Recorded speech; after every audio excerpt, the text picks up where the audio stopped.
I didn't understand that when I was younger. Back then, I thought debt was just numbers on paper. A signature. A contract. Something accountants worried about and ordinary people ignored until the bills arrived. My name is William, and this is the story of one of the worst things I ever did. I'm not writing this because I want sympathy. I don't deserve it.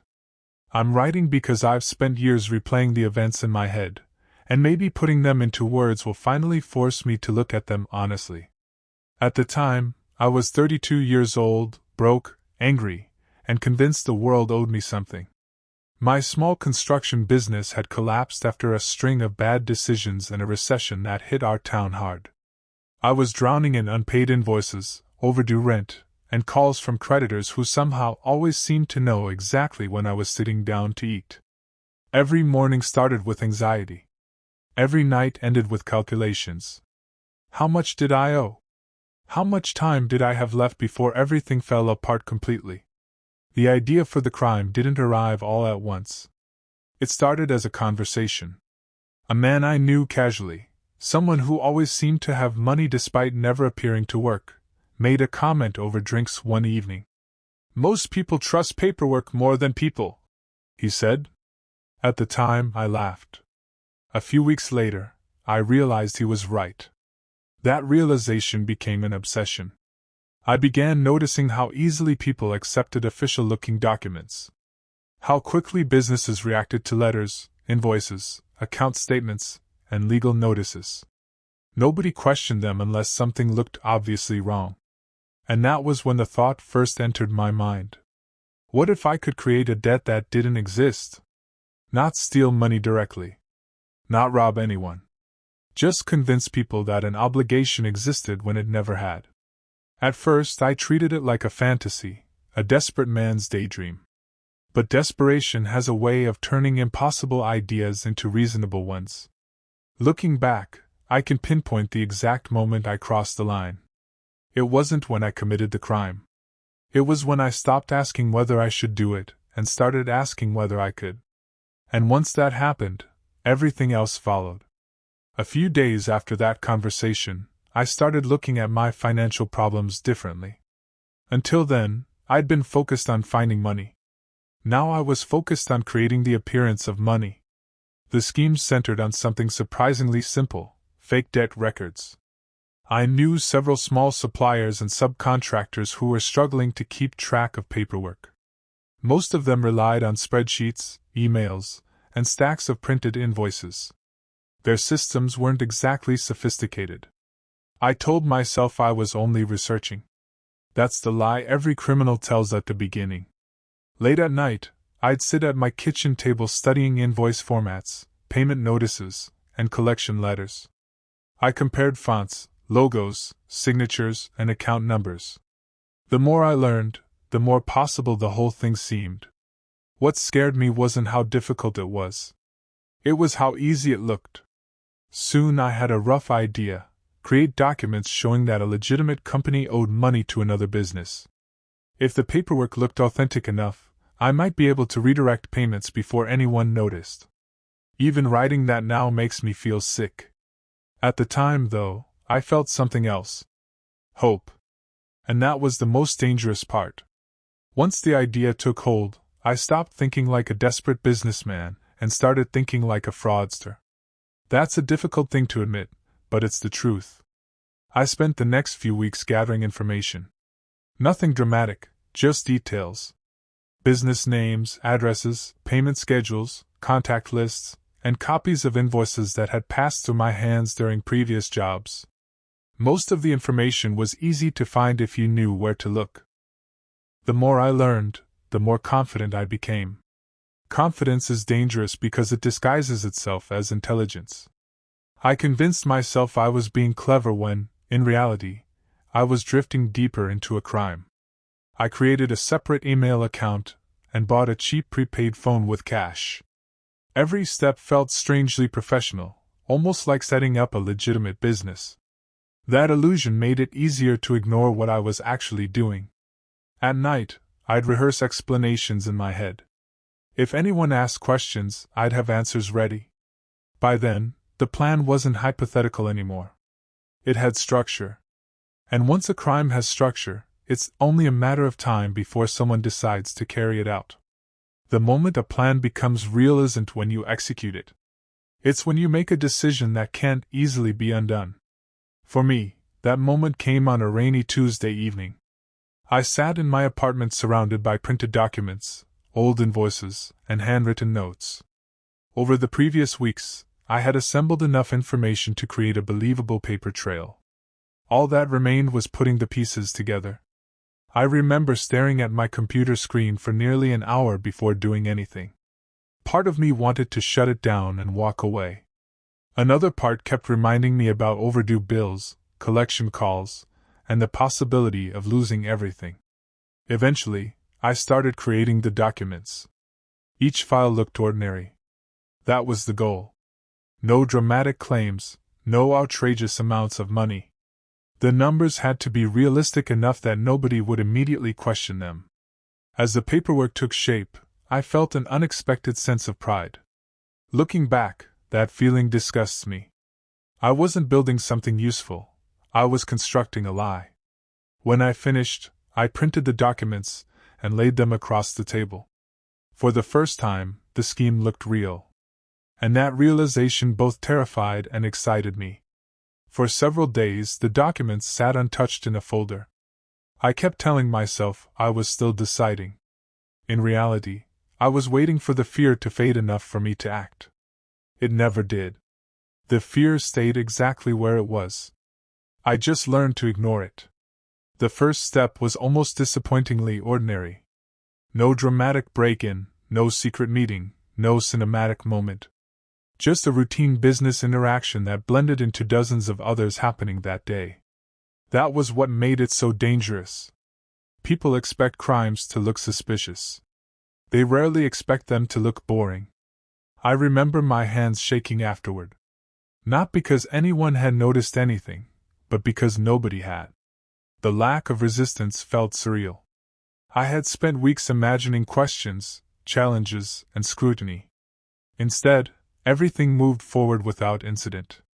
For the rest of the day, I was convinced someone would call. Someone would discover a discrepancy. Someone would demand answers. No call came. No alarm sounded. That silence gave me confidence I hadn't earned. And confidence, more than greed, was what pushed me deeper into the scheme. The days after that first move were worse than the preparation. When you're planning something, you're busy. There are lists to make, details to check, excuses to rehearse. Once you've acted, all that's left is waiting. Every notification on my phone made my stomach tighten. A missed call from an unknown number could send me into a panic. I'd spend 10 minutes convincing myself it was law enforcement, only to discover it was a telemarketer or an automated reminder from a utility company. The strange thing was that nothing appeared to happen. People went to work. Businesses continued operating. Life moved forward exactly as it had before. That normality unsettled me more than suspicion would have. I began checking my email obsessively, searching for signs that someone had noticed inconsistencies. At night, I replayed every conversation I'd had during the previous weeks, looking for mistakes. The stress started affecting my sleep. I'd wake up at 3 in the morning convinced I had forgotten some crucial detail. But underneath the anxiety was another feeling I hated admitting. Relief. For the moment, it seemed like the lie was holding together. About a week later, the first real complication appeared. It wasn't an investigator, a police officer, or an angry business owner. It was an accountant. Someone involved in the normal flow of paperwork noticed a minor inconsistency and reached out for clarification.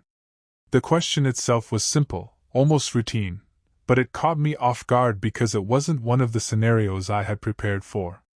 I remember reading the message several times. My pulse immediately spiked. The issue wasn't serious enough to expose everything, but it required an answer. And any answer created a risk. Once you start supporting a lie, every explanation becomes another thread in a web that can trap you later. For hours I debated whether to respond at all. Eventually, I crafted a carefully worded explanation that sounded professional while revealing as little as possible. I checked it repeatedly before sending it. Then I waited. The response came later that afternoon. The accountant accepted the explanation. Just like that. I should have felt relieved.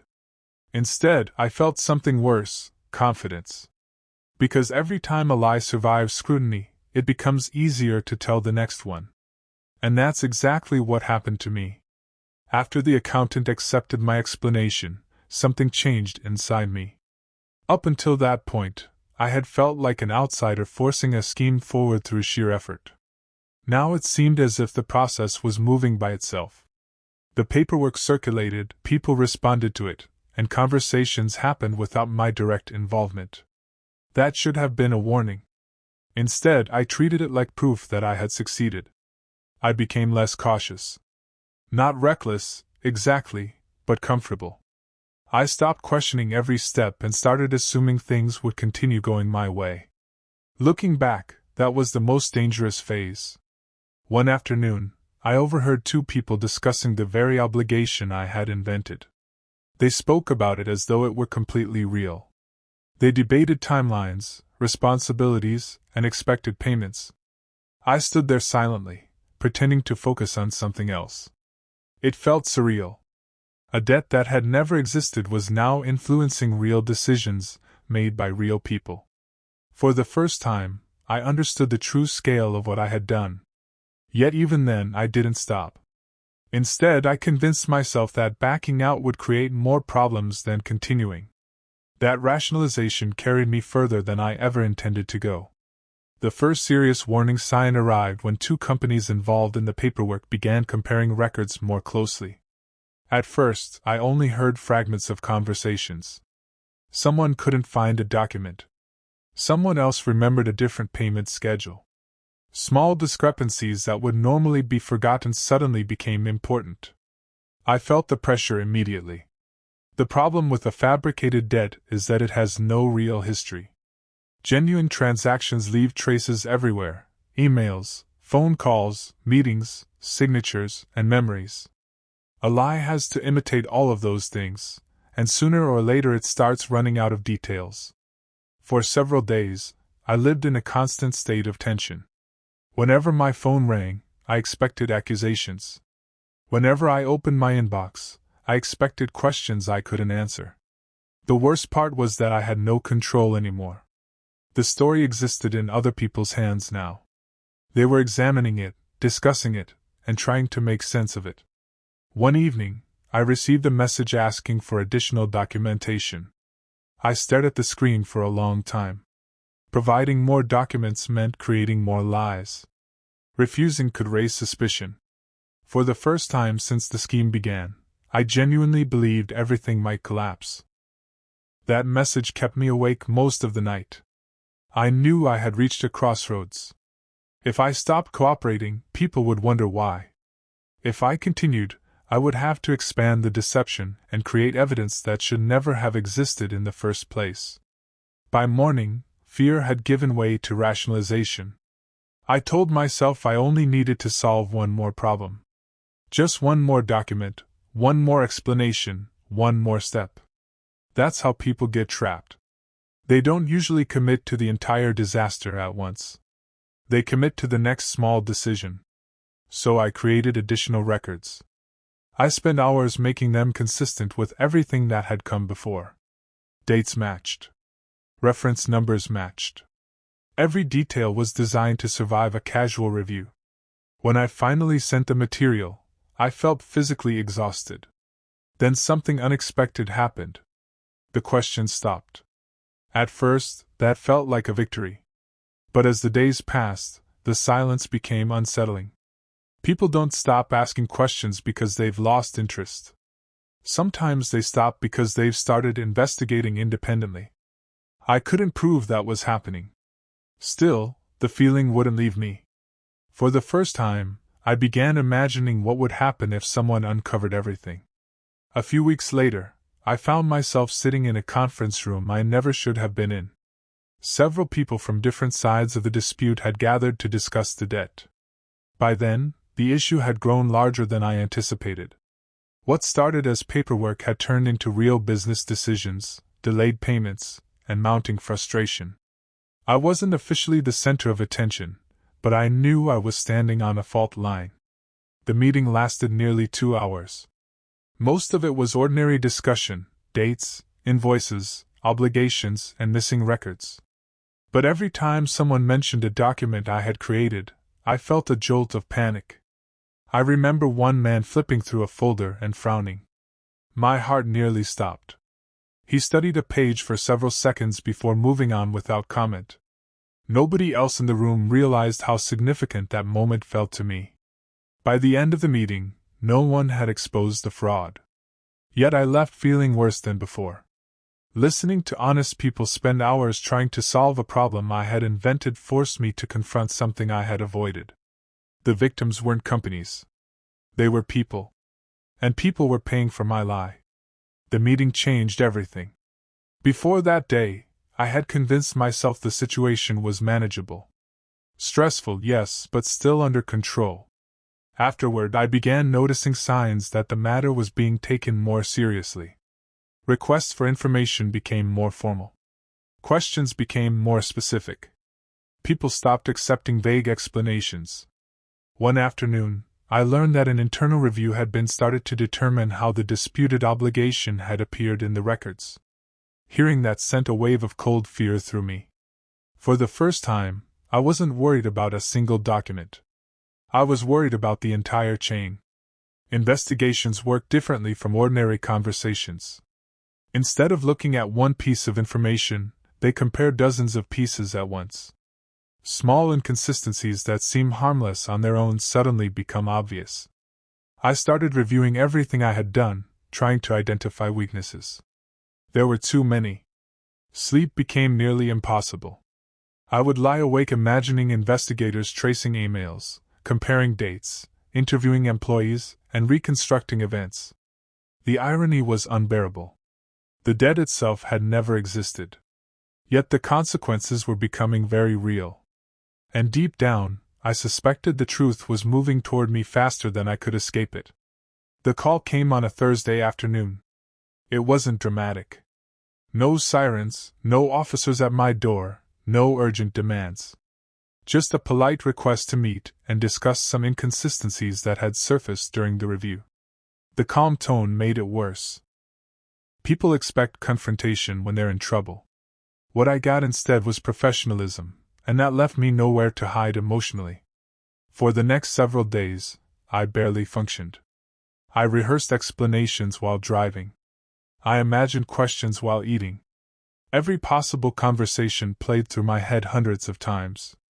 The problem was that every defense depended on lies, and I could no longer keep track of all of them.